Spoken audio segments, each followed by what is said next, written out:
السلام علیکم ورحمۃ اللہ وبرکاتہ۔ اللہ پاک نے ہماری نجات جو ہے موقوف رکھی ہے توحید میں۔ تو آج میں ایک ایسا واقعہ بیان کرنے لگا ہوں جو علماء کرام بیان فرماتے ہیں، شاید کہ عوام الناس میں سے کسی نے سنا ہو، لیکن مجھے تو نہیں لگتا کہ کسی نے سنا ہو ایسا واقعہ، کہ اللہ تبارک و تعالیٰ نے انسان کے لیے دو مربی بنائے ہیں۔ ایک مربی جو ہے وہ ماں باپ ہے، دوسرا مربی جو ہے وہ مالک حقیقی ہے ہمارا، کہ جسے مجازی خدا بھی کہا جاتا ہے والدین کو۔ تو وہاں جو ہے حقیقی جو ہمارا خدا ہے، اللہ ہے، رب ہے، وہ بھی ہمارا حقیقی مالک ہے۔ تو یہاں پہ علماء کرام فرماتے ہیں کہ اللہ تبارک و تعالیٰ نے اپنے آپ کو منوانے کے لیے جب ایک ماں کی چھاتی سے جو ہے وہ دودھ نکال سکتے ہیں، تو وہ یہ بات بھی منوا سکتے ہیں کہ میں رب ہوں، مجھے رب ماننا پڑے گا، اس کے بغیر کوئی چارہ نہیں۔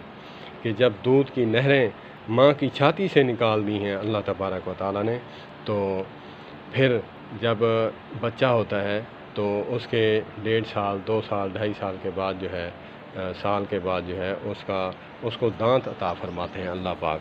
تو علماء فرماتے ہیں اس دانت آنے کی ایک ریزن اور وجہ ہے کہ جب بچہ جو ہے وہ اگر جوانی تک ہوش سنبھالتے تک جو ہے یہ پیتا رہا تو یہ کہے گا کہ میرا جو رب ہے، خدا ہے، حقیقی یہی ہے کہ یہاں سے مجھے رزق مل رہا ہے۔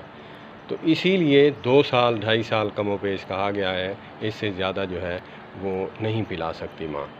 تو اللہ پاک دانت عطا فرماتے ہیں، تو وہ پھر ماں پیار کرنے والی جو ہے وہ جب پستان کو کاٹتا ہے تو وہ پھر پھینک دیتی ہے، کہتی ہے اب میرا جو ہے وہ نباہ نہیں ہوگا، جب میں دودھ پلاتی ہوں تو نے کاٹی کر دی۔ تو اسی لیے اللہ پاک فرمانا چاہتے ہیں، بتانا چاہتے ہیں کہ وہ حقیقی رب ہے۔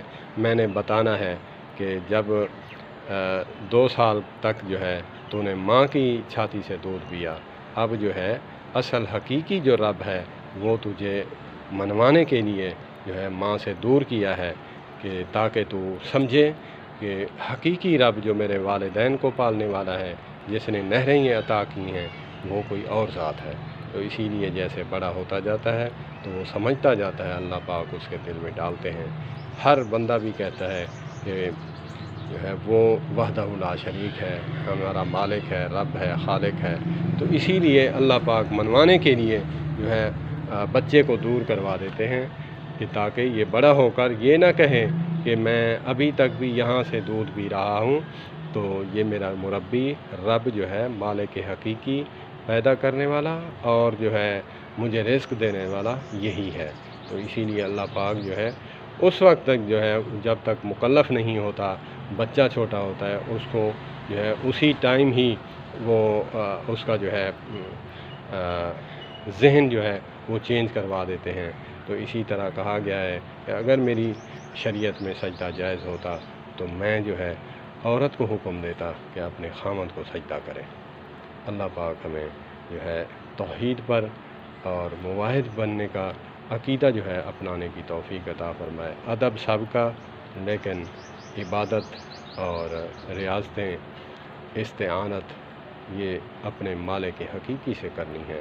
ادب سب کا کرنا ہے، کیونکہ وہ بھی اللہ کے برگزیدہ بندے ہیں، بزرگان دین ہیں، اولیاء ہیں، بزرگ ہیں، سب ادب سب کا، لیکن استعانت اور جو ہے دعا، عبادات، قولی عبادت ہے، فعلی عبادت ہے، جس طرح کی بھی عبادت ہے وہ صرف للہ کے لیے۔ اللہ پاک مجھے بھی عمل کی توفیق عطا فرمائے۔ والسلام علیکم ورحمۃ اللہ۔